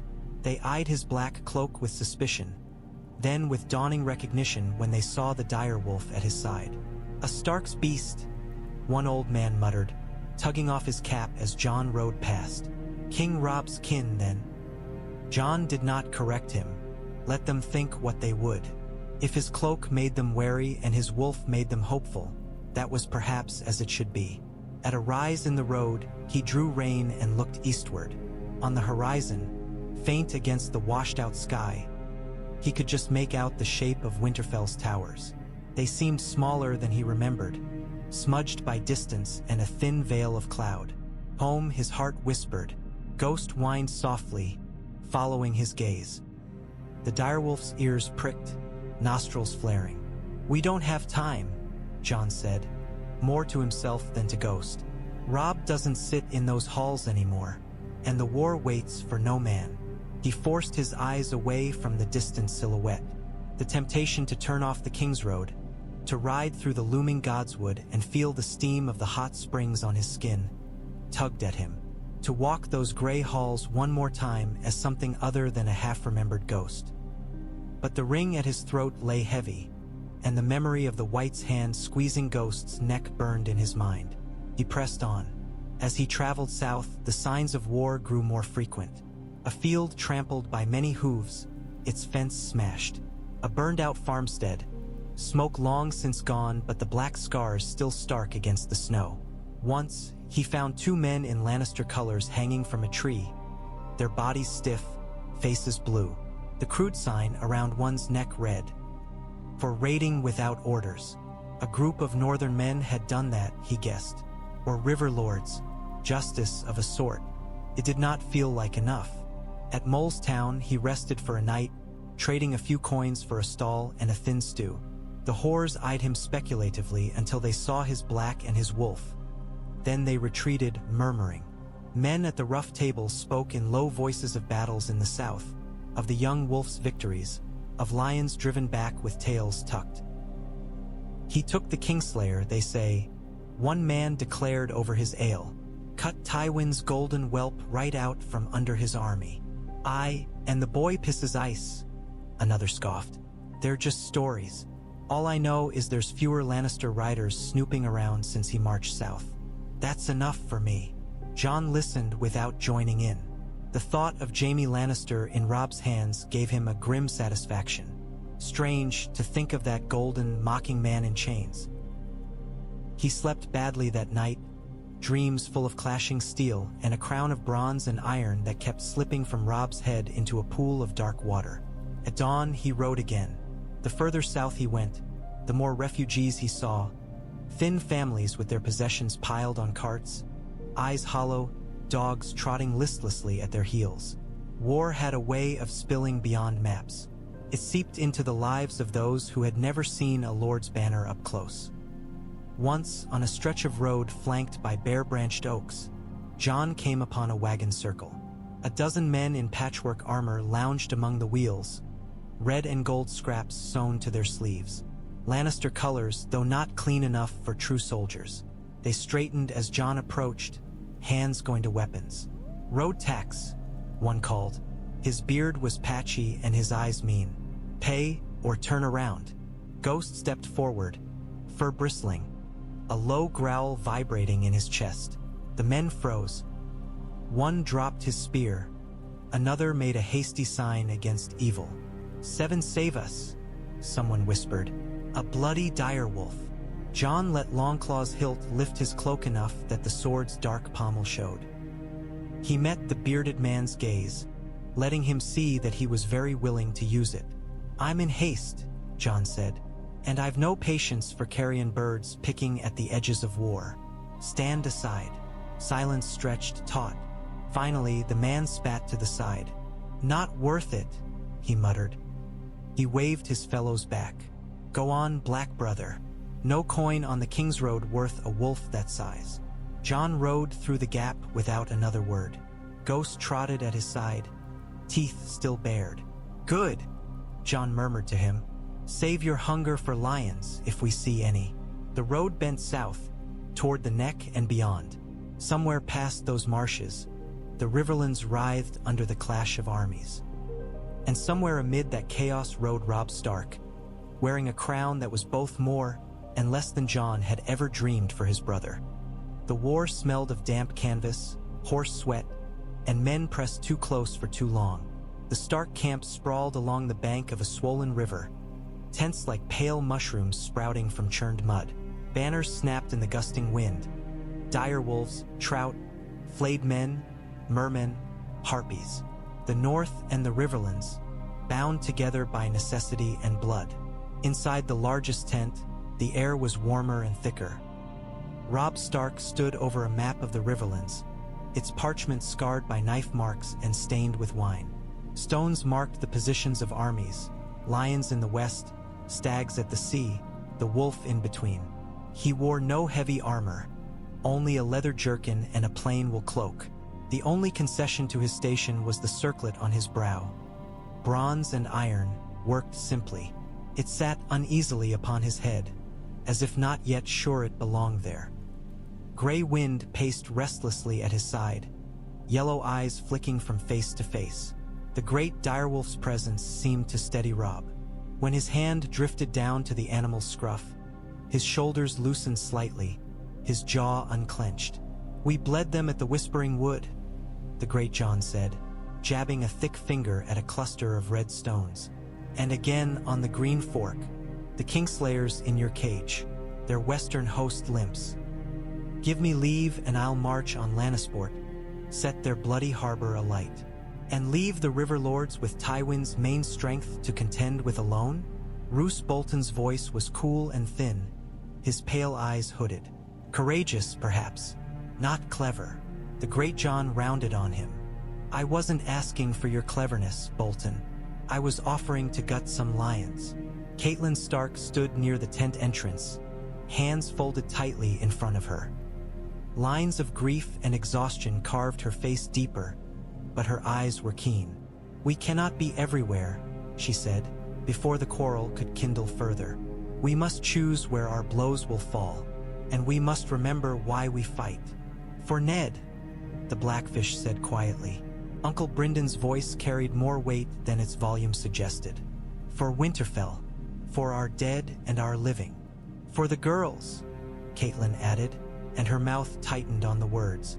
For Sansa, still in their grip. For Arya, gods know where. Robb's hand tightened on Grey Wind's scruff. We can't trade blows with them forever, he said. His voice had deepened since he rode south from Winterfell, but it still carried the cadences of the boy who had raced Jon through the Godswood. We need leverage, something that makes them come to us on our terms. You have the Kingslayer, the great Jon said. His father loves that golden whelp near as much as he loves his own reflection. Roose's lips quirked. Tywin Lannister loves nothing but power, he said. Jaime is useful to him. If he sniffed weakness in his son, he might be relieved to see him go. The tent murmured. Robb's jaw hardened. Whether he loves him or not, he wants him back, Robb said. Else he wouldn't be so desperate to relieve him. Every raven we catch speaks of it. He pushes and pushes, trying to break through to his son. We hold Jaime, we hold some of his strength. And yet he does not bend, Catelyn murmured. Her eyes flicked briefly to the corner of the tent where a map of the Westerlands hung. He sends his regards in the form of ravaged villages and dead small folk. He thinks he can outlast us, grind us down. He might not be wrong, Roose said. We are far from home. Supply lines stretch. Our men tire. Winter will come, whether the war is done or no. We'll feed our men on lion meat then, the great Jon growled. So long as the king in the north leads us. Robb looked down at the map. We need more than one lion, he said slowly. We need the one with the crown. Silence fell. After a moment, the Blackfish spoke. Joffrey, he said. There was no respect in the name. He sits behind his walls, torturing small girls and playing with swords. He's not left the city since he took the crown. He won't ride out just because you wish it, Robb. But he might ride out to prove he's not a coward, Catelyn said. Her voice was hard. Men who are called brave don't feel the need to prove it. Boys like Joffrey do. Hope's eyes met hers. Between them passed an unspoken understanding. They had both known proud boys with more pride than sense. If we could draw him out, Robb said. Catch him in the field, make him our prisoner. He looked down at the little red lion carved to represent the Iron Throne. Then Tywin and his kin wouldn't have a choice. They'd talk. We could trade him for the girls. For terms. Lure the king from his castle, Roose said softly. Not easy, but if it could be done. The tense flap rustled as a breathless young man pushed through. Your Grace, he gasped, bowing hastily. There's a man at the perimeter. Night's watch by the cloak. Says he bears messages from the wall. And he's got a direwolf with him. Every head turned. Robb's heart lurched. Grey Wind's ears pricked, nostrils flaring. A direwolf? The great Jon echoed. Yes, my lord. The soldier swallowed. Big as life, white as snow. Catelyn's hand flew to her mouth. Her eyes flooded suddenly with tears. Jon, she breathed. Robb was already moving. The camp seemed to draw breath as Jon rode through it, a murmur spreading ahead of him like ripples on a pond. Men turned from fires, from whetstones, from quiet conversations, drawn by the sight of the Black Cloak and the White Wolf. Some frowned, suspicious. Others stared, faces softening with recognition. Snow, someone whispered. It's Snow. Jon felt their eyes on him but kept his own fixed on the tent rising ahead, larger than the rest, its entrance flanked by Stark guards. Grey Wind stood outside, hackles raised, lips drawn back to reveal sharp white teeth. The direwolf let out a low, rolling growl as Jon approached, a sound that vibrated in Jon's bones. Ghost dropped lightly from behind the saddle, landing in the churned mud with barely a splash. He shook himself once, then met Grey Wind's gaze. The two direwolves circled, muscles taut, tails stiff. For a moment, Jon's heart seized. If they fought, Ghost stepped forward first, closing the distance. He sniffed Grey Wind's muzzle, then butted his head against the larger wolf's shoulder in a rough, almost affectionate shove. Grey Wind huffed, then mirrored the gesture, knocking Ghost sideways. The White Wolf recovered, tongue briefly lolling, and the tension in the air broke.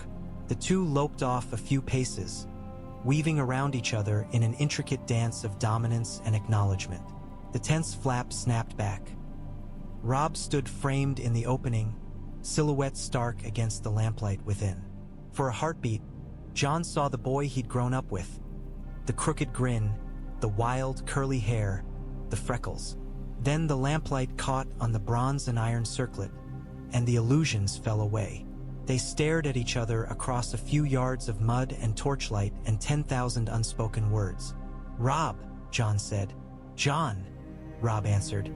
The distance between them felt greater than the leagues Jon had ridden. For a breath, neither moved.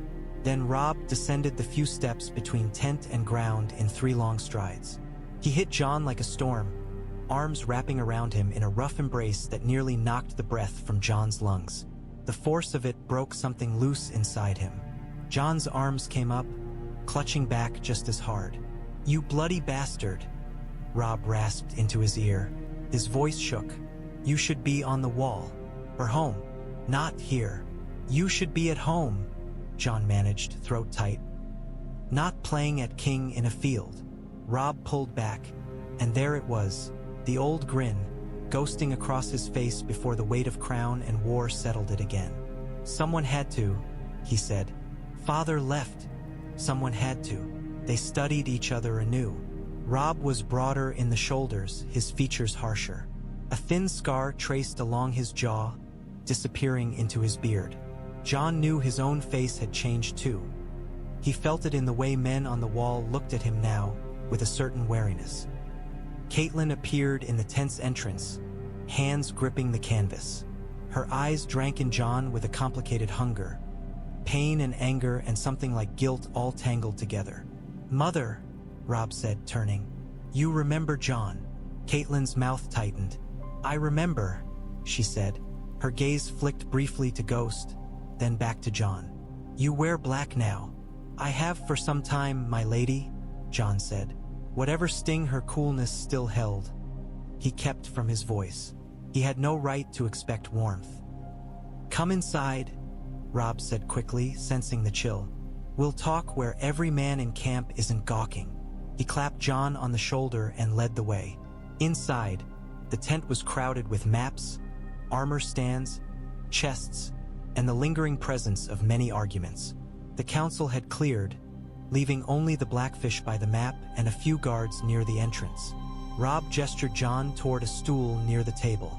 "You look as though you've been riding half the world," he said. "Sit, eat. We'll have wine brought." "I came from the wall," Jon said. "It feels like half the world." Catelyn moved to stand beside the map, arms crossed. Grey Wind and Ghost pushed into the tent after their masters, the space suddenly feeling smaller. The Blackfish watched them both with keen interest, lips twitching. "So," Robb said. Once wine had been poured and a trencher of bread and cheese thrust into Jon's hands. "The Lord Commander sends my bastard brother all this way." "Why?" Jon swallowed a mouthful that tasted of ashes. "Because the dead walk in the snow," he said. "And the Wildlings flee from something they fear more than you or the Lannisters. Because the wall stands between you and things you've only heard of in old tales, Robb. And it may not stand forever if the North empties itself for your war." The tent grew still. The crackle of braziers and the faint clang of hammers from outside suddenly seemed very loud. "Stories," Catelyn said after a moment. Her voice was measured, but Jon could hear the strain. "Old tales to frighten children. My father spoke of them when he was drunk. No one has seen such things in generations." "I've seen them," Jon said, meeting her gaze. "A corpse that did not stay dead. Men frozen with no wound upon them. Arms that crack open to show blue light beneath. I've seen them try to kill my wolf, and only fire stopped them." Robb's hands clenched on the edge of the map table. "Tell me everything," he said. "From the beginning." So Jon did. He spoke of the ranging of the dead camp, of the Wight by the fire, of Ghost's claws tearing at flesh that did not bleed, of Longclaw shearing through limbs whose owner did not notice until the flames took him. As he spoke, he watched Robb's face pale, watched Catelyn's mouth set in a tighter line. When he finished, silence lay over the tent like fresh snow. "And while this horror walks in the dark," Jon said, bitterness creeping in despite himself, "men in the south fight over crowns and castles and girls. The girls are not a trifle," Catelyn snapped. "Your sisters." "I know," Jon said swiftly. The thought of Sansa in Joffrey's court, of Arya lost somewhere in that nest of vipers, kept him awake some nights even on the wall. "I know. That's why I rode. Because if you win or lose here, it may not matter if no one stands ready when the dead come south." Robb exhaled slowly. "You want me to stop," he said, "to march my men home, to leave the Lannisters unpunished." "I want you alive when winter truly comes," Jon said. "I want men left in the north. I want you to know that if you drain your strength for vengeance, you may find there's nothing left when the real enemy arrives." Grey Wind nudged Robb's hand. Ghost pressed against Jon's leg. The two direwolves' presence felt suddenly symbolic. The living north, bound by blood and oaths both old and new. Robb looked down at the map, at the red lions, at the tiny carved direwolf that marked his host. "I can't turn back," he said softly. "Too many men have died for me to raise my hands and say it was all for nothing. Father's ghost would never forgive me, nor would the North." "Then don't," Jon said. The words surprised even him. He had expected to argue, to plead. Instead, something else rose. "Fight them, but fight them in a way that leaves you stronger, not weaker. You need leverage, Robb. Something that makes them come to you. Something that lets you choose when and where you'll spend your men's lives." Robb's eyes lifted, sharp. "You sound like one of my lords." "I've been listening to plans on the wall," Jon said. "Ranging, supply, defense. It's not so different, only colder." Blackfish Brinden chuckled dryly. "The boy has a point, at least." Catelyn studied Jon, a flicker of reluctant respect in her gaze. "We were speaking of leverage before you arrived," she said. "Of what we might seize to force Tywin's hand." "The king," Robb murmured. His eyes darkened. "Joffrey." Ghost growled, low and dangerous at the name. Grey Wind's lips curled. Word of Jon's arrival spread, and with it, whispers. Bastard, brother, black cloak, direwolf. By the time Robb called his council again, curiosity had sharpened into something like wary interest. The great Jon arrived first, ducking under the tent flap with a snort. His gaze landed on Jon. "So this is the Snow," he boomed. "Grown since I last saw you, pup." "The same could be said of you," Jon replied dryly, earning a surprised bark of laughter. Roose Bolton came next, silent as a shadow, pale eyes taking in everything. Edmure Tully, flushed and restless. Jason Mallister, grave. Lord Karstark, thin and hard. They gathered around the map once more. This time, Jon stood at Robb's right, a half step back from the table, Ghost a white bulk at his feet. Grey Wind lay on Robb's other side, eyes half-lidded but far from asleep. Robb tapped the little lion that marked King's Landing. "We spoke of drawing the king out," he said. "Of making him come to us instead of throwing ourselves against his walls. Jon thinks it's possible. The Night's Watch takes no part in our wars," Roose said, voice mild. "Or so I was always told." Jon met his gaze. "The Watch sent me to speak of what moves beyond the wall," he said. "If aiding you helps ensure there's a North left to warn when the time comes, I don't think the old bear will protest overmuch. Besides," the great Jon said, "if the boy's blood is half Stark, the other half may yet be of some use." Roose's mouth twitched, but he inclined his head. "Very well. Let us hear the bastard's thoughts." Jon looked down at the map, at the river lines and the little carved pieces. "Joffrey likes to think of himself as brave," he said. "He ordered my father's death in front of a crowd, instead of having it done quietly. He makes a show of cruelty. A man truly secure in his power doesn't need to do that." "Boy," Catelyn corrected, though without much heat. "Not man. Boys eager to prove their men are easiest to bait," Jon said. "From the wall, we get ravens from Eastwatch from the Shadow Tower. Some pass through from the south, bearing word of battles. I've read letters from maesters who speak of the king's temper, of how he rages at being kept inside his castle, at being told no." Tyrion's words, from a letter Jon had once glimpsed briefly on Mormont's desk, echoed in his thoughts. Joffrey is as likely to set the city on fire as to rule it. If a threat rose near enough to King's Landing, Jon continued, one that looked weak enough to be tempting, strong enough to be worthy of a story, he might insist on leading the response, to silence those who whisper that he's a craven. The great Jon's grin widened. "So we become the fox, letting the hound see just enough of our tail to give chase." "More like the snare," Jason Mallister said.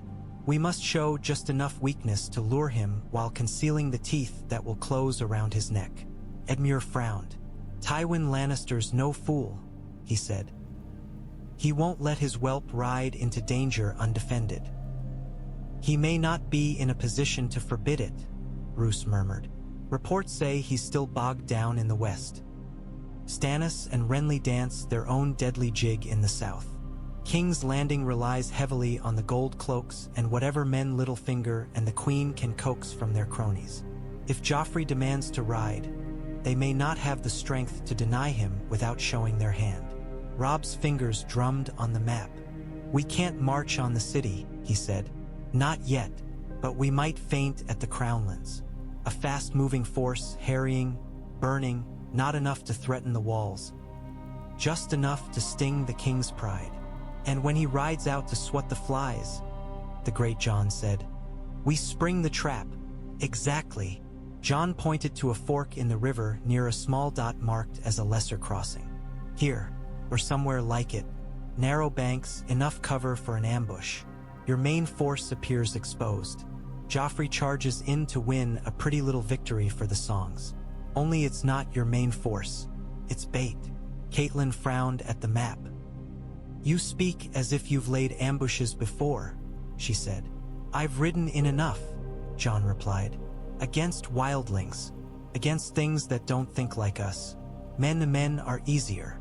Silence flickered around the table, edged with something between respect and unease. Jon felt it and accepted it. The wall had carved away some of his softness. There was no use pretending otherwise. "We'd need good intelligence," Roose said. "Precisely when he rides. How many ride with him?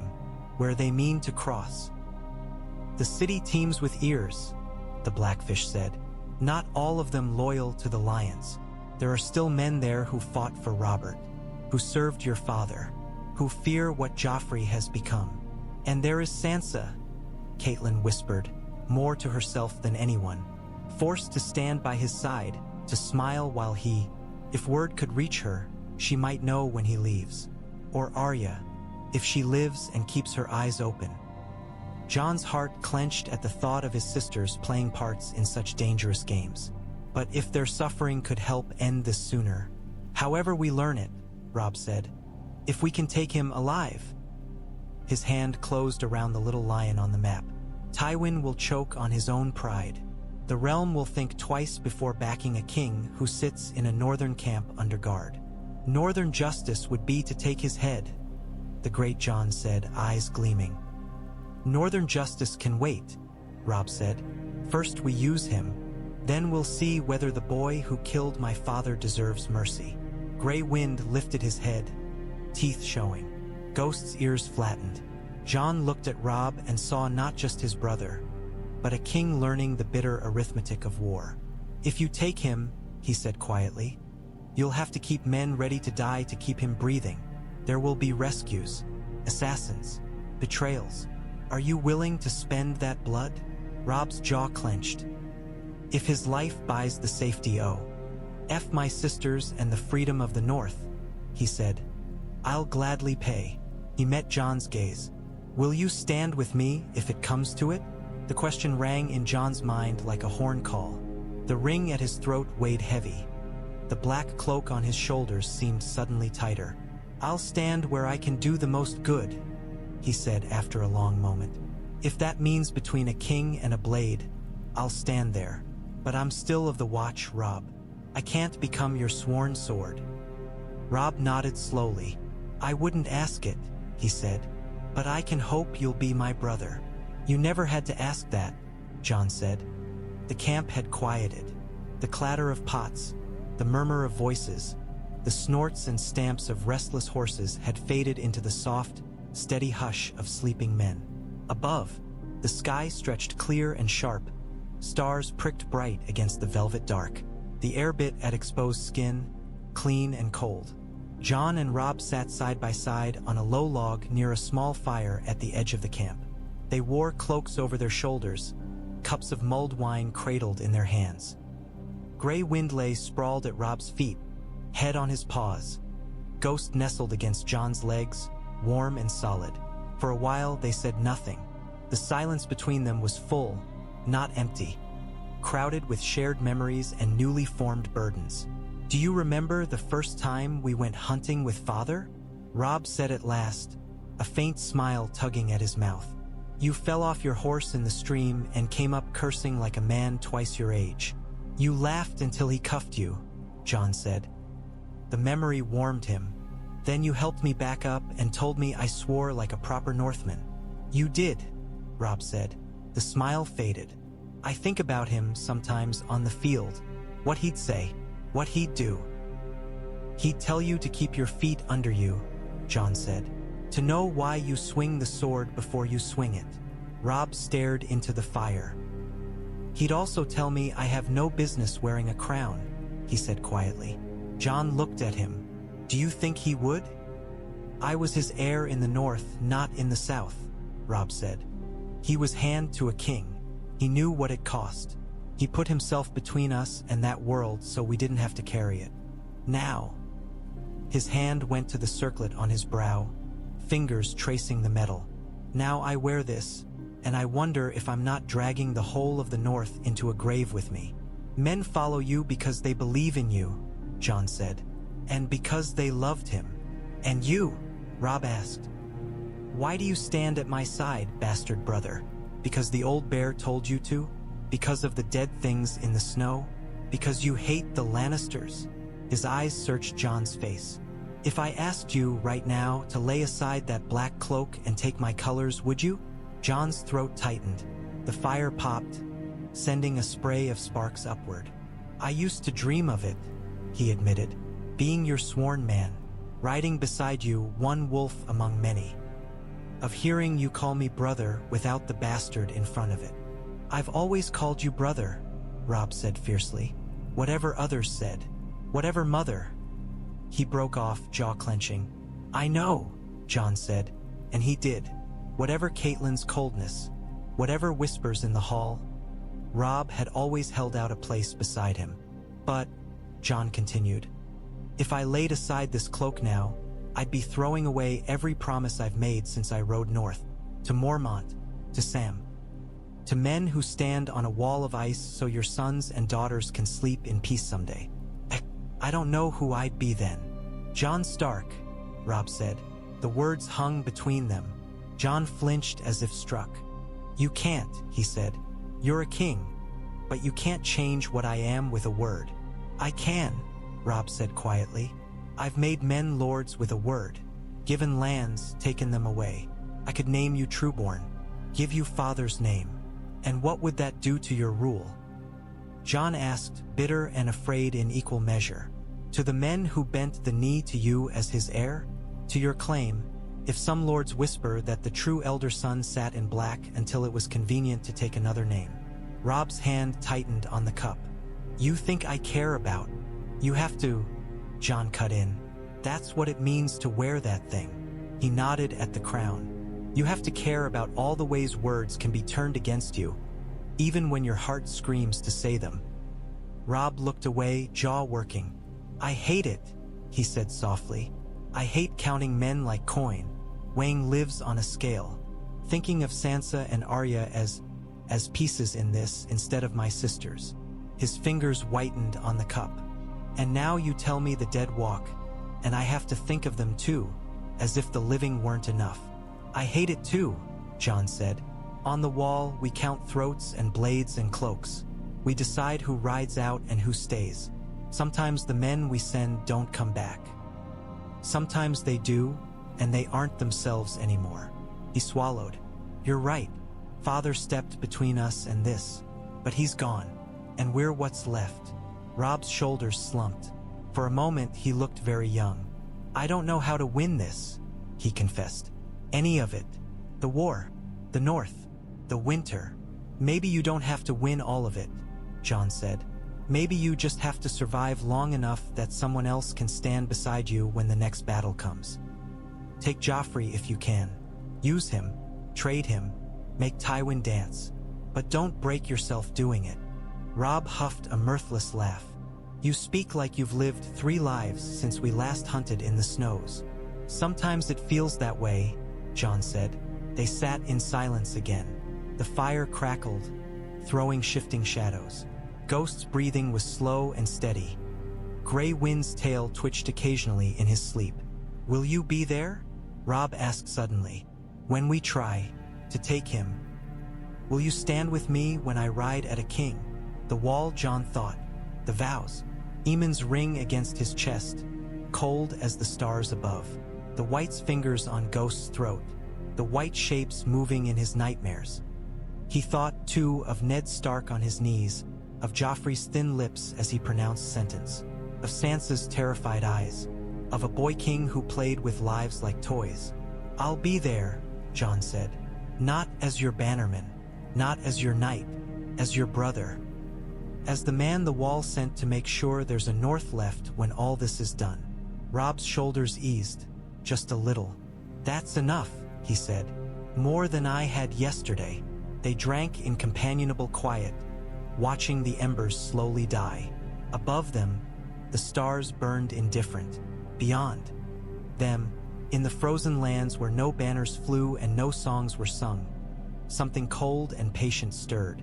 But for this moment, two sons of Winterfell sat together by a fire, wolves at their feet, plotting how to take a king alive and change the shape of a war.